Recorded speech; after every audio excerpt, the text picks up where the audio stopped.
Hello and welcome to another episode of Two Guys and a Chainsaw. I'm Todd. And I'm Craig. We are knee deep in the holiday season. Knee deep in the graveyard, as you might say. Where do I come up with this shit? I mean, I probably wouldn't. But... Some people might say it. I don't know. Maybe I said it for the first time and it'll become a thing. It's cute. I like it. Yeah. I once came up with a saying that I was spreading around and hoping that would spread so that by the time I saw it in a movie, I could tell everybody it actually came from me. I don't think you should say it. Are you saying that because... I'm scared? Oh, yeah, it's a fantastic one. I thought, like, what is something that people always say, like, oh, that really ticks me off, that really ticks me off, or I'm really pissed, or something like that. I thought, that really yanks my loins. Damn it, that yanks my loins. Todd. Pretty good, huh? I mean, that's pretty good. It's unique enough that if I heard it in a movie, I would know it only came from me. But I thought it was catchy. Okay.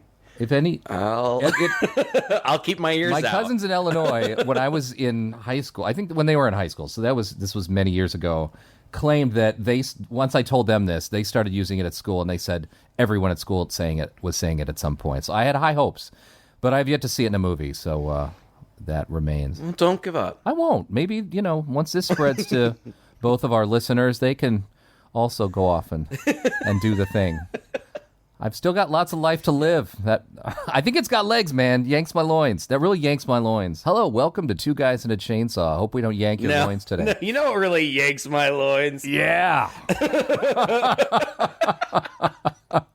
It works, doesn't it? Get on with it. It works, okay. It's something. We were looking for a wide variety of Halloween stuff to do, and it seemed like the list that I came up with was getting a little skewed towards, like, children, kind of kidsy movies, and I thought, you know what, that's kind of fine. So why don't we go ahead and throw this mainstream movie in that I remember from 1999 called Sleepy Hollow. Starred Johnny Depp, Christina Ricci, was directed by Tim Burton. I remembered it as being fun and fairly light, as far as horror movies go, that it wasn't really so scary. It was just full of atmosphere and pretty much suitable for your older, younger set. So when we went back to watch it this time around, which I hadn't seen since it came out, I was pretty shocked at how gory it was. Mm-hmm. I was really surprised. And so I'm kind of happy that we sat down to do this one this season because I was really happy to revisit it. There was a lot I had forgotten about it. And it is maybe the most horror of a Tim Burton movie that Tim Burton's ever done. Oh, yeah. And that's odd because you think of Tim Burton as being the spooky guy, but in actuality, he really hasn't done much of what you would consider horror.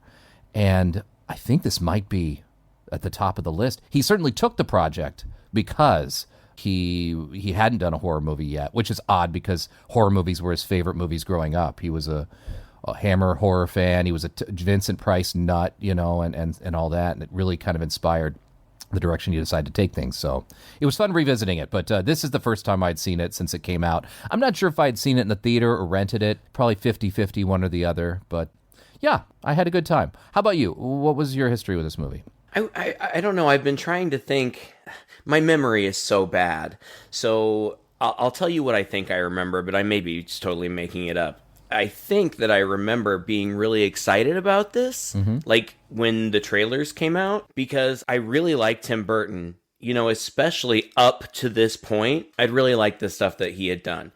And up to this point, I liked Johnny Depp, and I really liked this story. Like, this is one of my favorite Halloween stories. When we were growing up, the Disney version, yes, the animated one, would play annually on television. Yes. Young people today just don't know. You just don't know. There were young people today, they just don't get it. There were these great things like these holiday specials or just movies that they would play yearly, usually around some holiday, like The Sound of Music or Wizard of Oz or something like that. And that would be, for many of us, the only access you had to that. Yeah. So when it came up, every year, it was so exciting. Yeah. And every year at Halloween, I was so excited to get to watch the Sleepy Hollow cartoon. It was so cute. So I was super excited about this movie. And I think that I remember being disappointed. Yeah. I'm not sure why. Well, I think I know. Watching this again, I still wasn't super into it. And I was telling Alan, like, I don't know what I'm going to say because there's nothing wrong with this movie. Like, Right. it should hit on every level, and just for some reason, it just doesn't for me, and I can't figure it out. Maybe we can suss it out as we talk. I don't know. We might be able to. I like you, loved that Disney. It was my first introduction to the story, and it's a very compelling story. It's super, super faithful to the text. Oh, it is. To the Washington Irving text. Now, the Washington Irving text, I've tried to teach that several times, and kids are just not into it, and I get it, because it's long, and it's kind of boring. Well, it's all narration. There's no, it's like a story told by heard from a guy, and it's kind of done in that vein. Didn't Washington Irving have a book that was ostensibly essays and letters from somebody else? Like he just... Oh, I don't know. It's a good story. It is, but it's like the tale you'd hear from some old man sitting around telling you, I mean... it meanders. Like, it's a lot of, like, local color. It's heavy on description that doesn't matter. World building of the area and, like, all these, like, old legends. And it really is a good story. It really is. But you have to be in the mood for it. It's not like a page turner. Yeah. It's less like reading a novel or a short story as it is like having somebody tell you something that they heard happen once, and while you're sitting in a bar and the music is loud or whatever. It's not going to hit the same. But I actually really like that story because I find it cozy. Yeah, it's very cozy, sure. You just kind of disappear into a little world for a while, and the language of that time, the writing is just so... Sometimes I'm really in the mood for that. Let me just put it that way. It's almost... Me too. Yeah, I get transports you back to a time you never lived in but wish you had sometimes.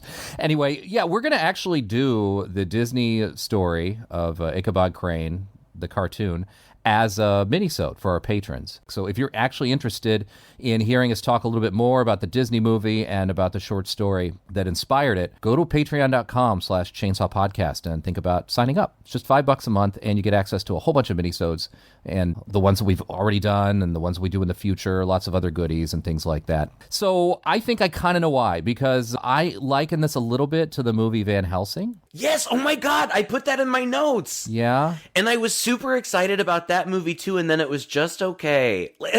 And again, it's exactly what I think I want it to be, but for some reason it's just not. I was curious as to whether you would be a bigger fan of this, because I should have figured it out on my own, but I really didn't figure it out until I started reading about it, that he did this very much in the style of the Hammer horror films and Mario Bava films. Now, Mario Bava films I'm not nearly as familiar with. I know we've done a couple. Tell me, what are some of the ones that we've done? Honestly, we have not done a Mario Bava film yet, which is... Are you serious? Yeah, I'm sorry. We did one by his son. His son did Demons, and so we did that one. So we probably talked a little bit about him, and we said Bava, but it was not Mario. Black Sunday is one of my favorite old movies, and it's cited constantly as a inspiration for so many people who grew up watching those 60s horror movies and Hammer horror movies and finally went on to direct them themselves, and little pieces and bits of it end up in movies. We've seen the actress from that became very, very popular and has shown up in movies that we've done, including Piranha. She was one of the mean scientists who's part of the conspiracy. So yeah, we've talked about Black Sunday and Mario Bava a little bit, but we've never done it. And now I'm thinking we need to rectify that. We need to at least do Black Sunday, if nothing else, that Mario Bava has done. He is a big blind spot right now in our repertoire. You are more familiar with all of those films than I am, but I think I may have just figured it out. I think it's when a brilliant filmmaker looks back at the films that they were inspired by and want to emulate it. Like, here's my tribute to it, or I like it so much that I want to do something like it. And they try to recreate it, and you just can't. Like, it...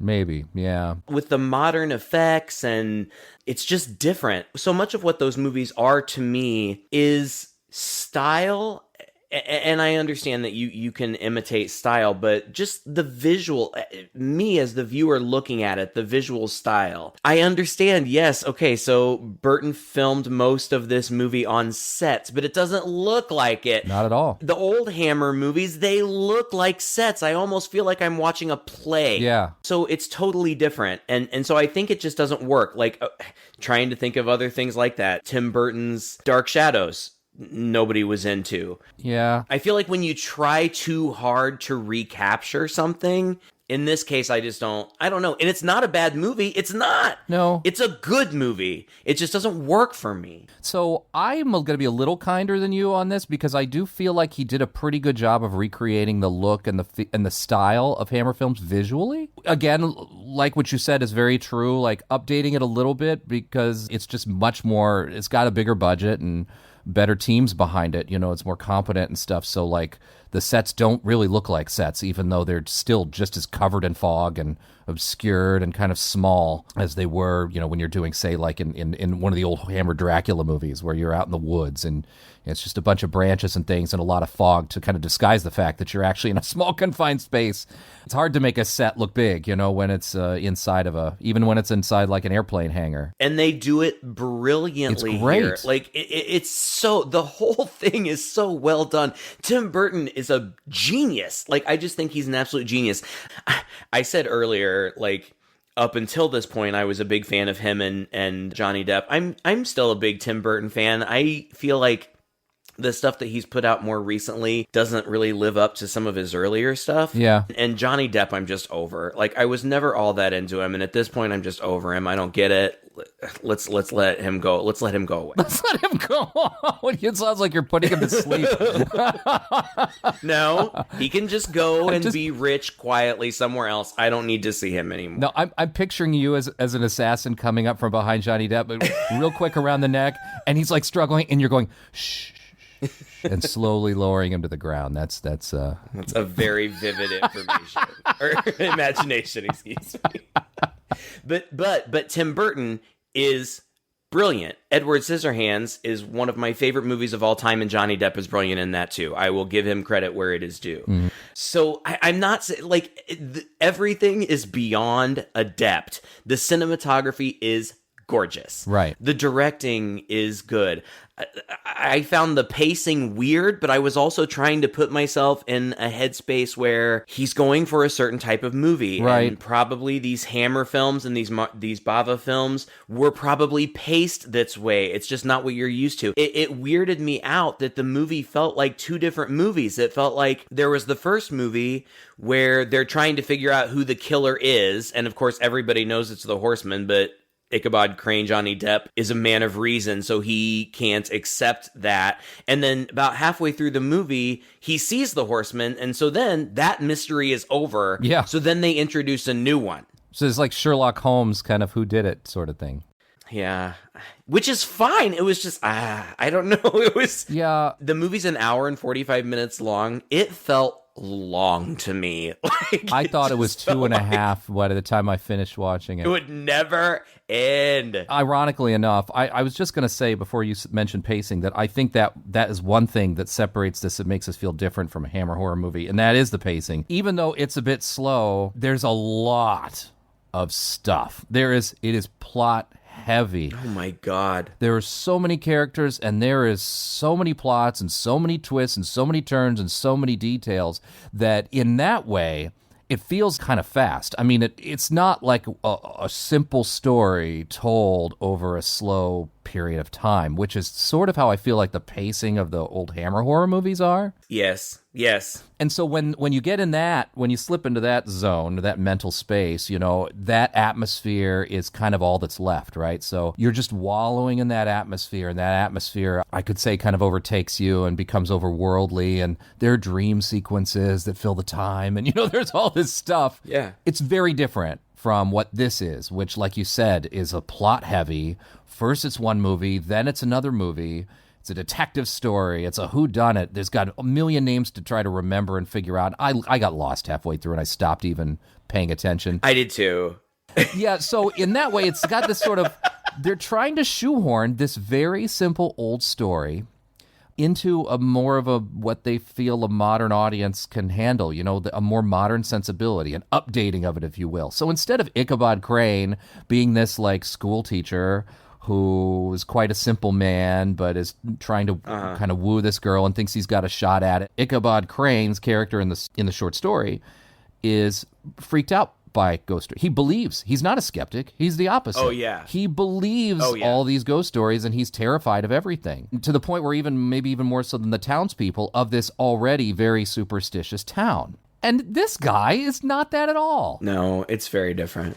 I am Constable Ichabod Crane, sent to you from New York to investigate murder in Sleepy Hollow. Then Sleepy Hollow is grateful to you, Constable Crane. And we hope you will honor us by remaining in this house. Well spoke, dear. Well, come, sir, we'll get you settled.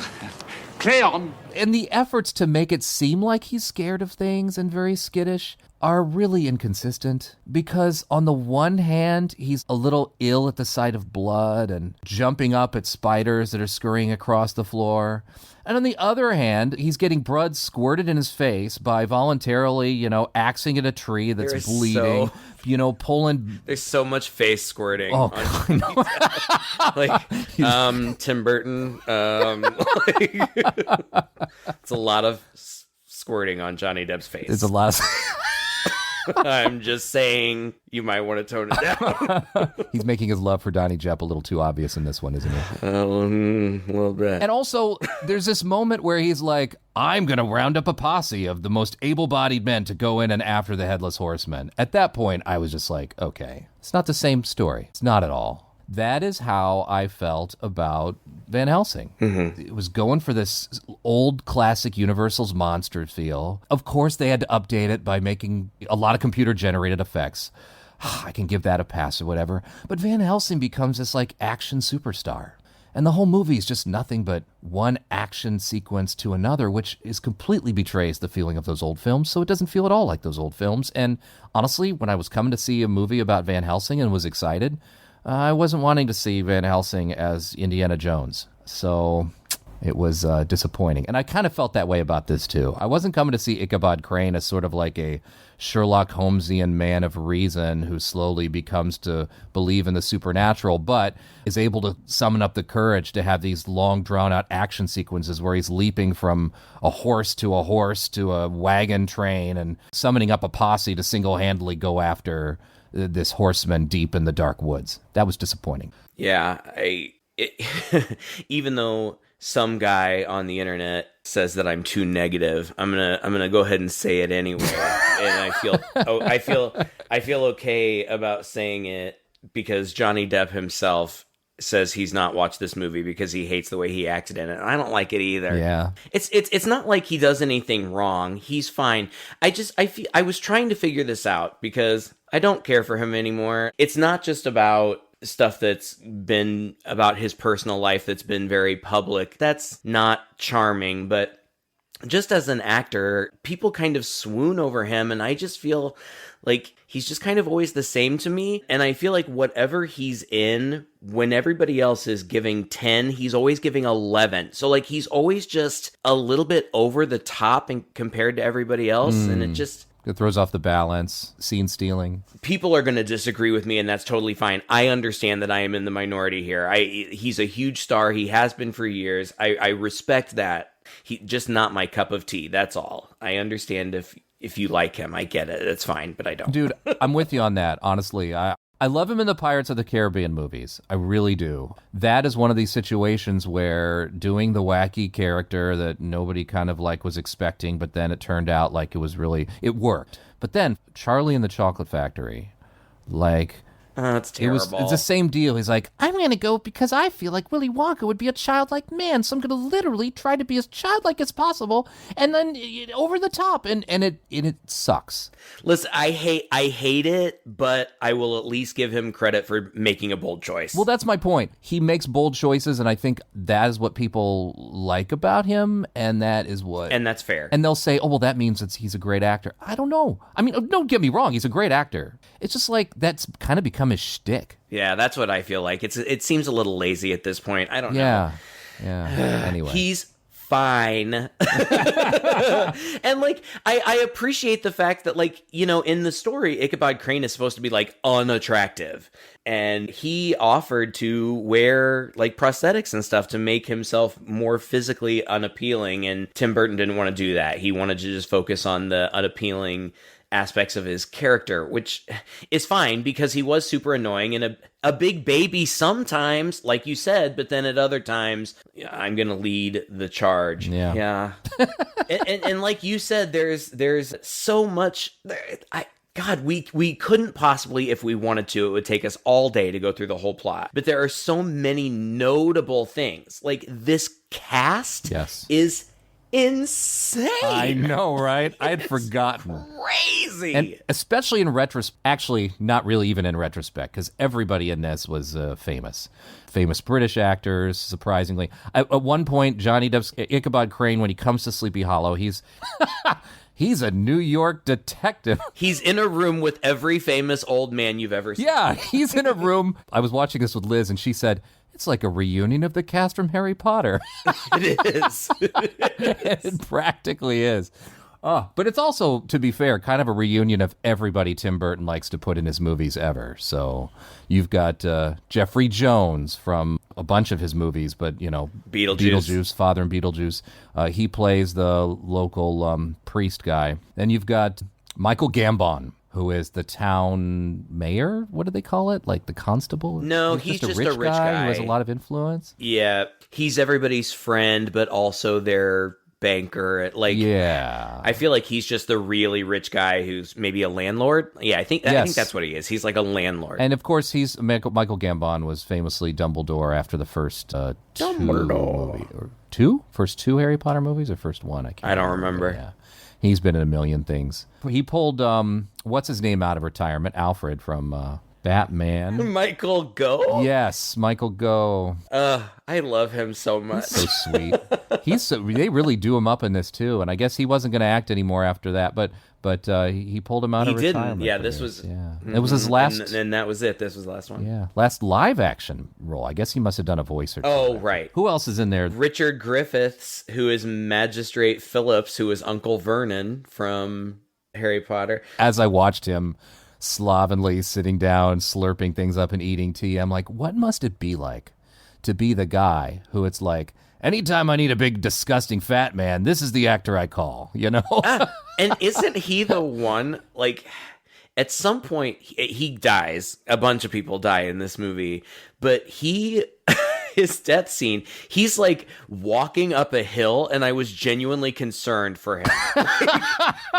Is he going to make it up that hill? Right.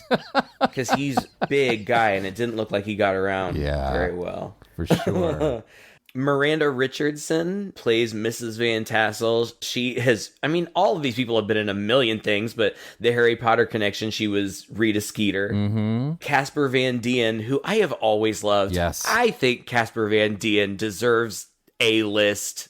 He does. Status. And I don't understand why he doesn't have it, because first of all, he's just one of the most attractive looking guys in the world. Yeah. And he's real built, and he has been in like 150 things. I went to his IMDb page because I was like, I wonder if he's like still working pretty regularly. Oh yeah. For the past 10 years, he's been in like 5 movies or TV shows a year at least. It's kind of insane. But I first saw him in Starship Troopers, and I absolutely loved that movie, and I loved him in it. Uh-huh. And so that would be a little closer to this one, right? I think 1997 was Starship Troopers, and that was, I think, about his breakout role, right? I guess that should have made him a huge star. It should have. It did more for, what's her name? Denise Richards than it did for him, and I was shocked. Well, I mean, if you got to choose between the two, I'm not terribly shocked. I get it.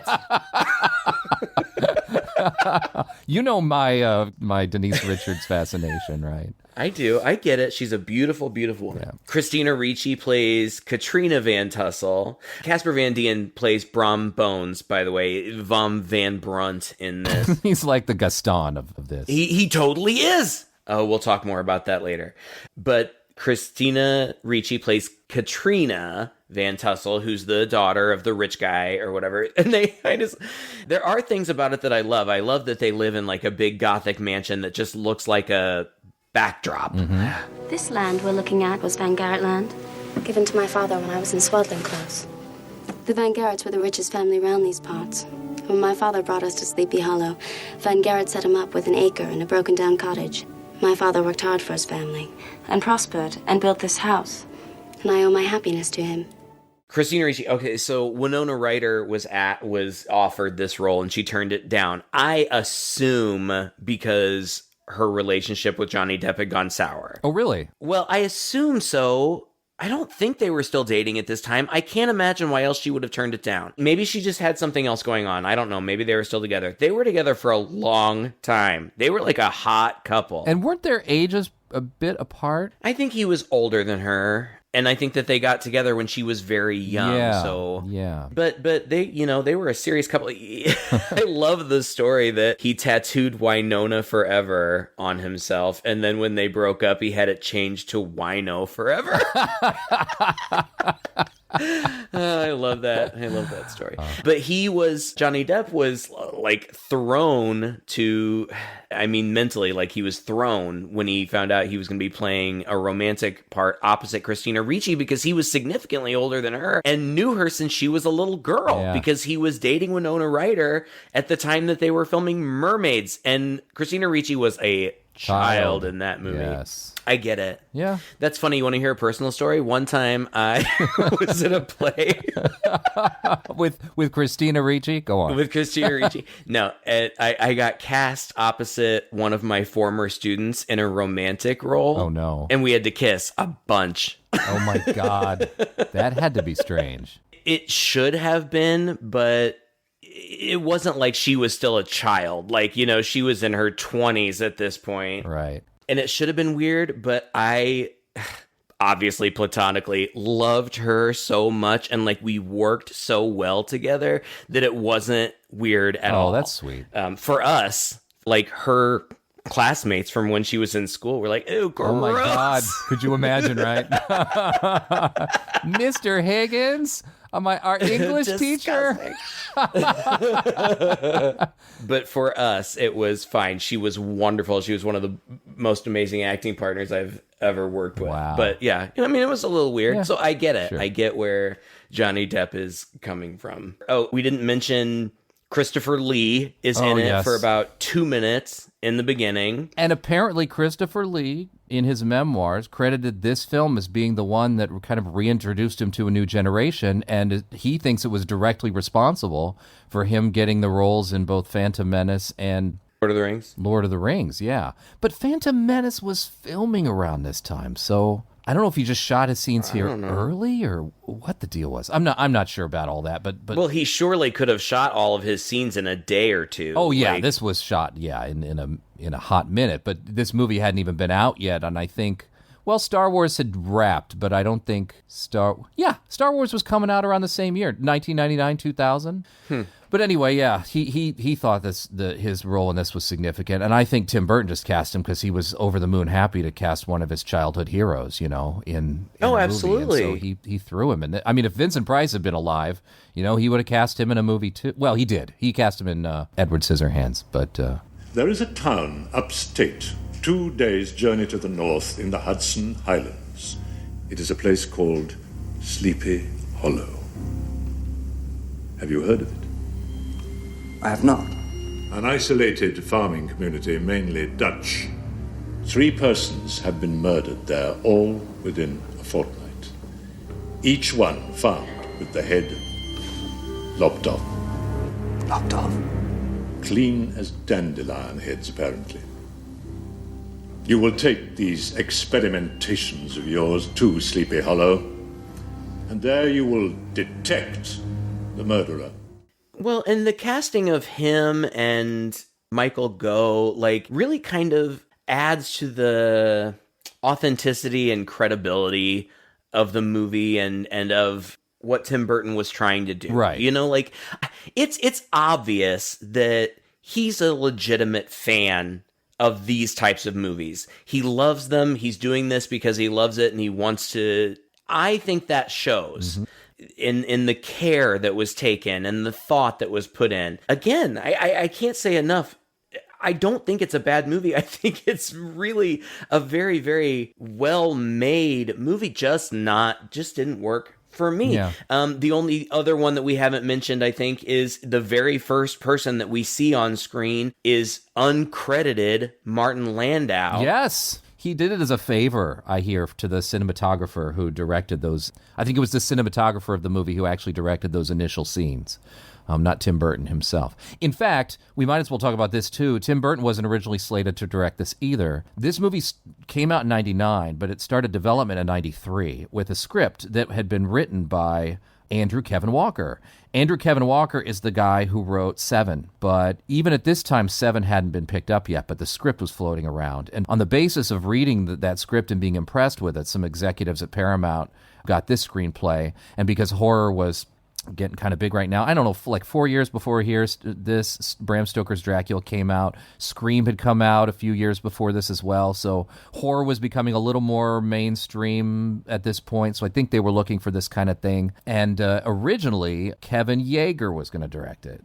Kevin Yeager is an effects artist, and he's probably most famously known for doing, well, a number of things. But I love him because he did the Crypt Keeper puppet and puppetry in the Tales from the Crypt series. But he's done, he did the effects for Starship Troopers and lots of other things. Loads of Freddy Krueger's makeup starting with the second one. So yeah, he was a veteran of the industry, but he'd never directed. And so this was going to be his directorial sort of debut. But once things snowballed, I think the studio wanted to pull Tim Burton in it. Depending on what you read, either he got demoted or he voluntarily stepped down because he was excited that Tim Burton was involved and just slipped back into the role of doing prosthetics and effects for the movie.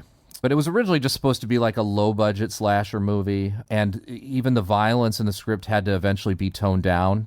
They hired Tom Stoppard, and he's not credited for it, but he did significant rewrites on the script to tone down the violence and ramp up the humor. And I'm surprised, it must have been pretty violent, because I for a Tim Burton movie anyway, for a mainstream movie with starring Johnny Depp and all these stars and directed by Tim Burton, I'm shocked at how much violence is in it. It's very violent, but they're clever. So anytime the Headless Horseman, I guess we're just kind of assuming that people know the general story.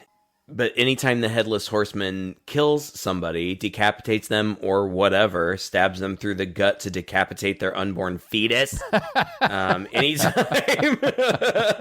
anytime he does that, their wounds are immediately cauterized. Yeah.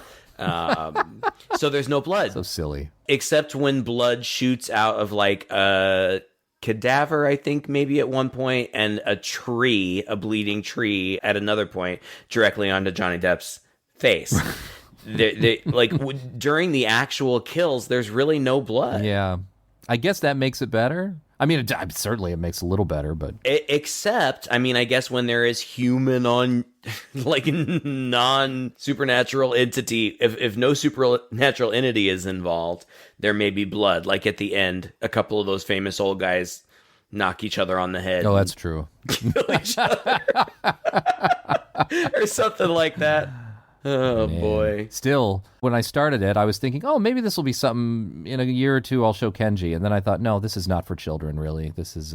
No, it is pretty dark. Yeah, it's not... It doesn't fit in the rest of our lineup so far of Halloween as far as the... In between the Worst Witch and the... Goosebumps and Dark Night of the Scarecrow TV movie.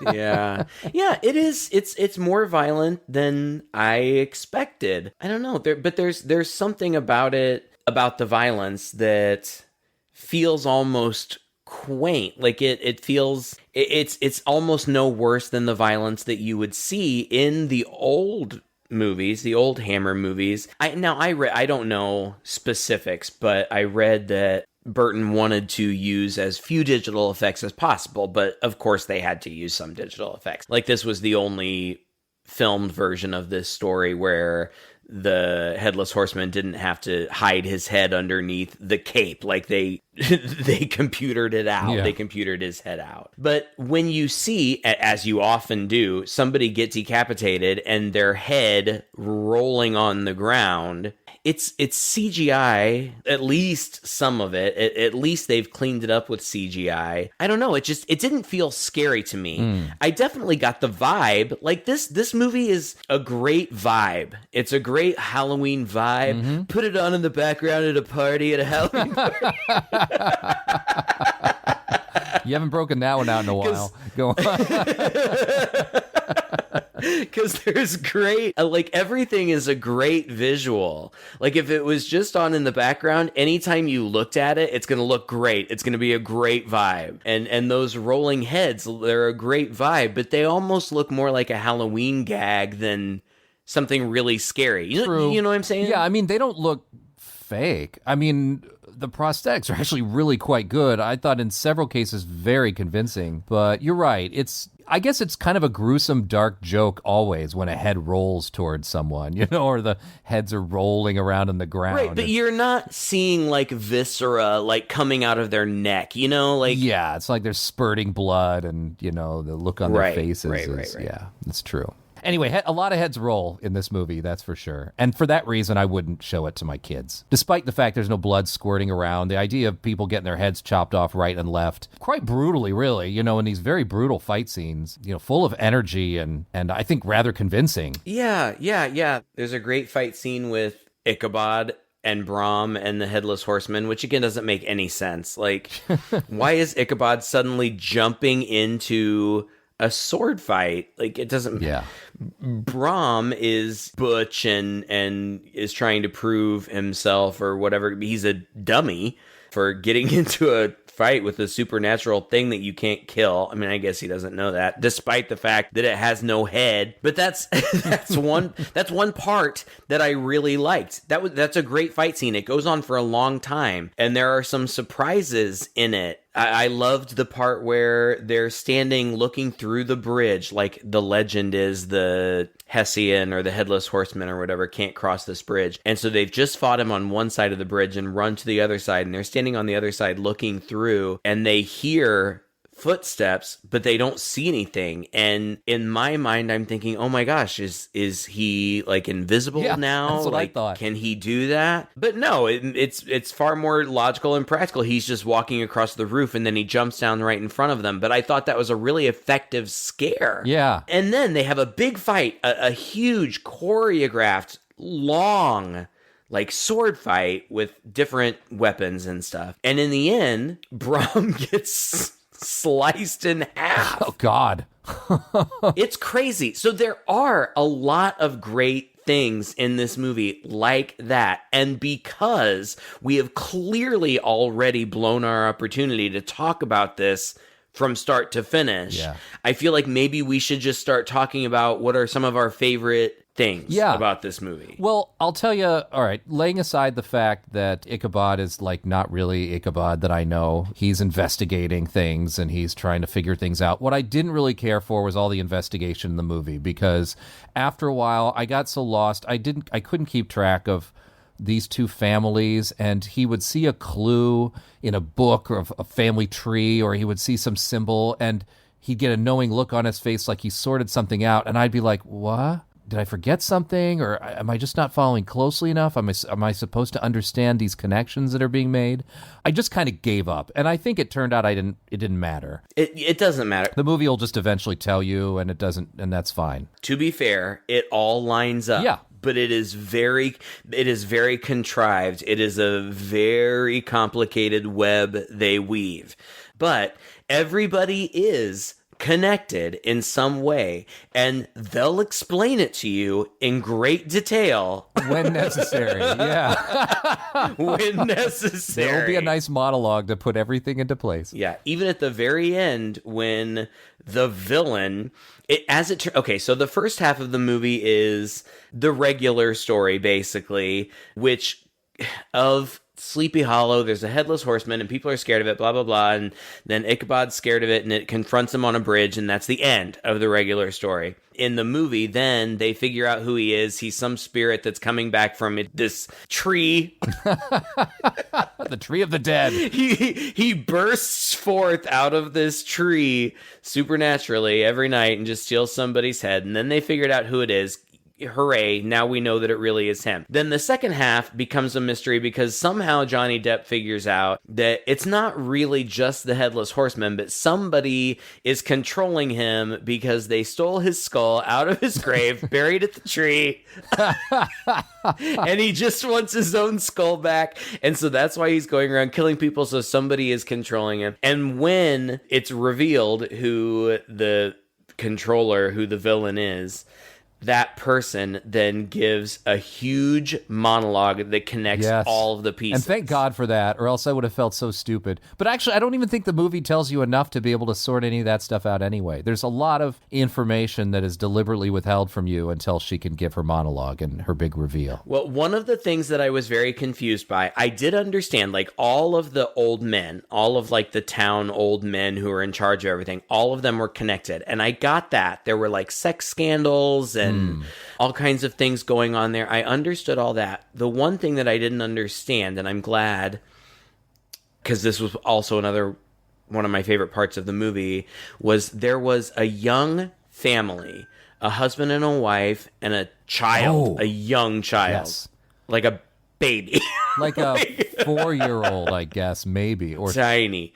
And she was a midwife. And we saw her early on in the movie. She and her family pop back up later.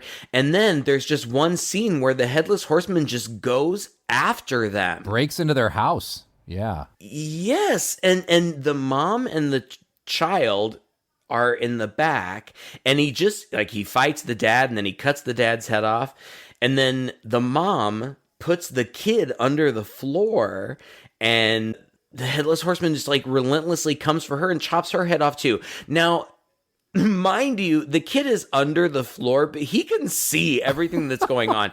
I was shocked. Yes. Like, I was shook. Like, this was so dark to me. Her head falls to the floor, rolls towards a gap in the floorboards to the point where he's looking up into her dead eyes from underneath. I was genuinely shocked. And then the horseman starts to walk out, but he stops in the doorframe and turns around and goes back in and starts axing through the floor right above the baby.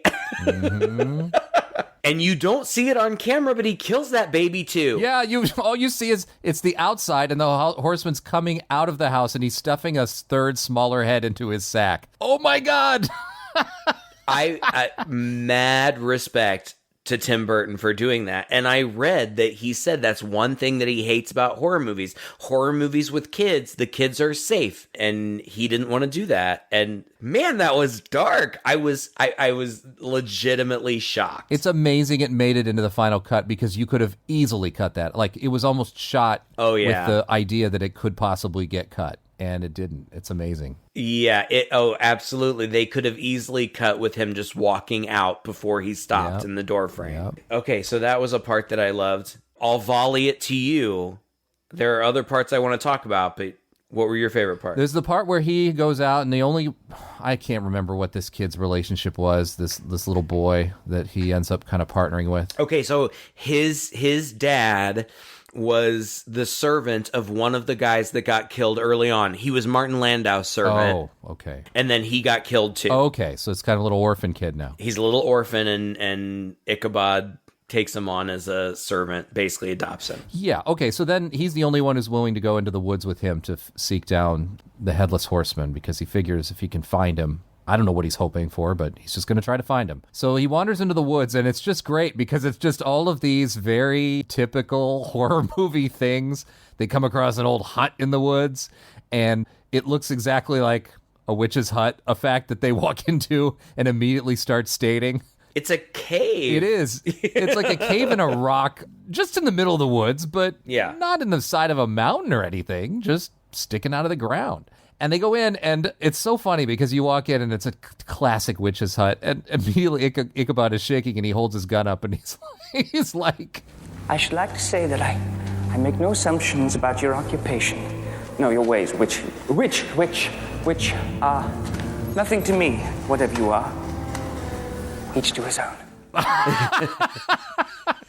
Yeah, it was really funny. But anyway, I thought this sequence was genuinely scary, and I really liked this bit. I did too. It's kind of thrown in there, but it just gives him the necessary direction he needs. Because how in the world is he going to find this Headless Horseman just by walking straight into the woods? So the witch is able to chain herself to a table and conjure up this thing. And I mean, even this is pretty, like, again, for kids especially, pretty gruesome. Like, oh yeah, too scary. It chops the foot off of a bird and gets possessed by some spirit of something and leaps onto him. And I don't know what that was. I mean, it's all kind of silly. She turns all ghosty faced and like snakes come out of her eyes. Her eyes disappear somehow.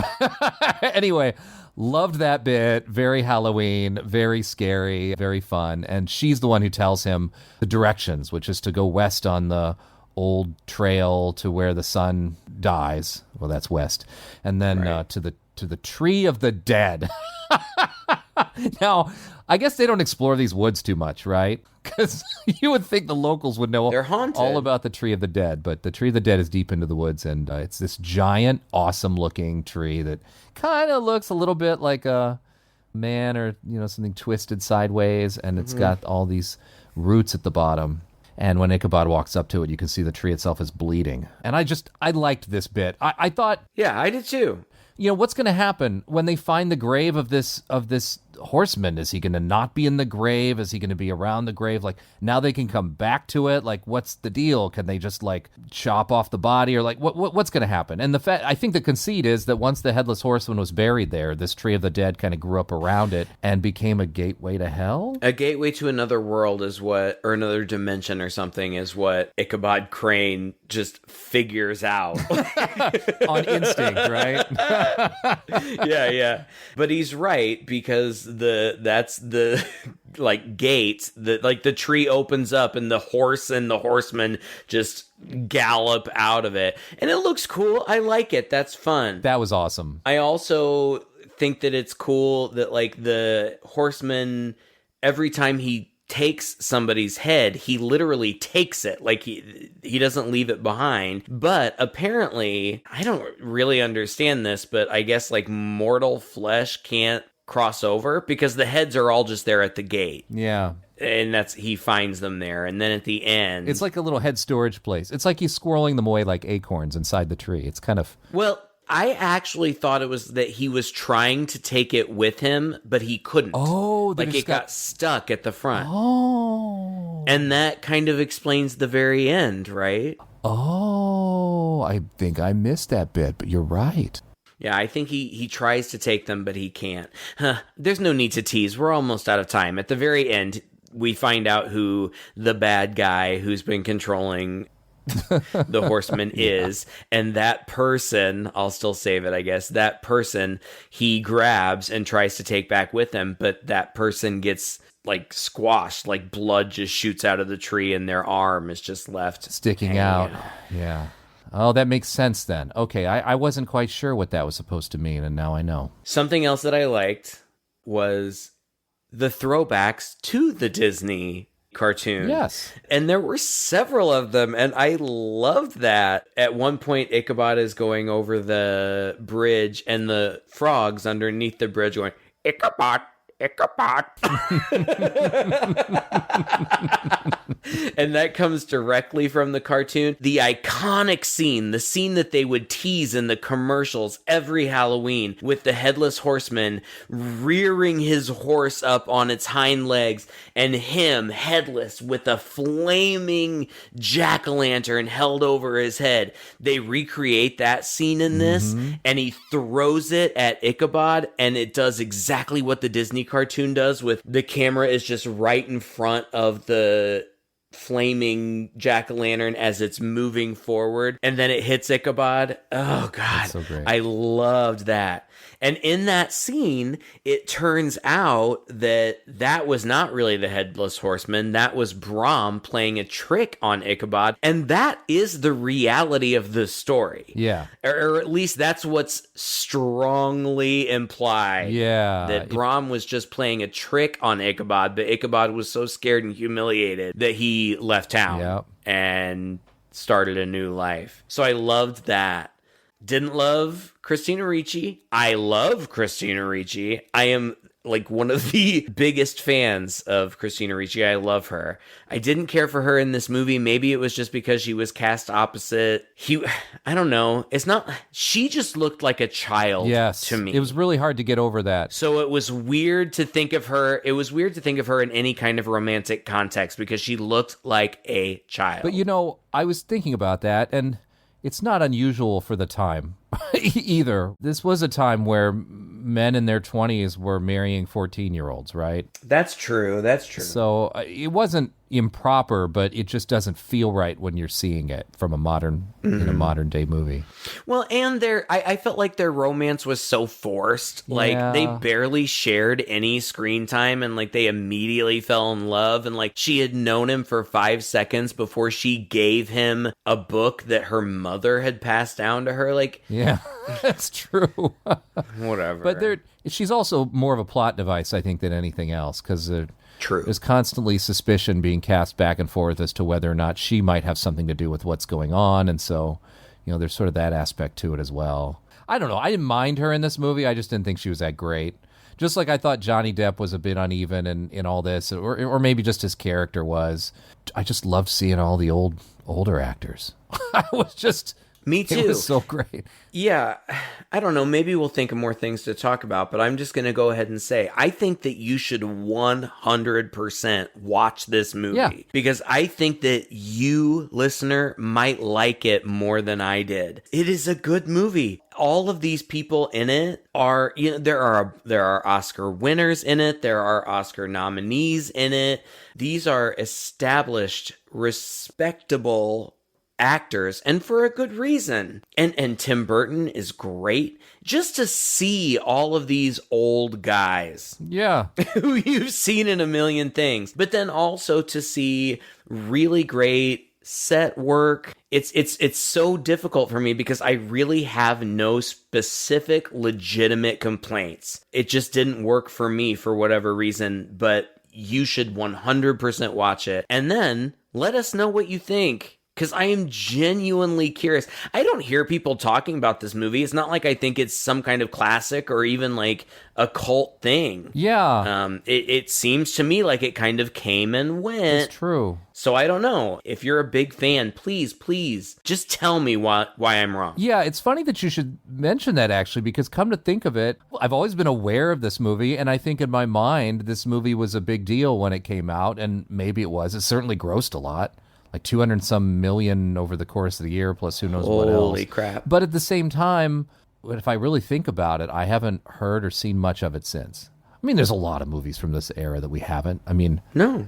Does anybody talk about Bram Stoker's Dracula anymore? Nerds like me do, but yeah. I don't really hear a lot of talk about this one. And this would be, you know, we have been in the thick of the time of year where streaming services and cable services are going out of their way to provide horror and specifically Halloween content. This seems like this would be ideal. Yes. I haven't seen it anywhere. I haven't either. It was hard to find. You're right. So seek it out wherever you can. Definitely watch it. Definitely. That's our hot take on it anyway, I guess. You know, I didn't really like particularly love it, but I certainly didn't hate it. It just wasn't even what I remembered it being, to be quite frank with you, and I'm not quite sure why. So, but still dripping with Halloween atmosphere. Oh yeah, I love that stuff. Like jack-o'-lanterns. Mm-hmm. The very, very first scene has a great big scarecrow with a jack-o'-lantern head, and I read that it was the scarecrow from The Nightmare Before Christmas. Yeah, it's exactly that one. It's cool. And there's a big Halloween party. It's a great Halloween party. Like you said, I encourage our listeners to respond and let us know what they think of this movie and give us some perspectives that maybe we lack here. The way you can do that to let us know is just to go to our website, chainsawhorror.com. We have all of our episodes up there, including this one. You could leave a comment on it, or of course, you can just search for our podcast anywhere. Two Guys and a Chainsaw Podcast is what will send you to any one of our places. Of course, all of the podcast hosting services, our YouTube channel has a comment section on it as well. And of course, I just mentioned our Patreon patrons page at patreon.com/chainsaw podcast. If you are at all a member of our patrons, you're going to be having a lot of fun with us this Halloween because we have a few mini-sodes that we've been posting as supplements to what we've been doing. I'm really looking forward actually to talking about this cartoon too, and the story behind it as well. So get in on that action. Patreon.com/chainsaw podcast. There's no better time than now. Until next time, I'm Todd. And I'm Craig. With 2 guys and a chainsaw.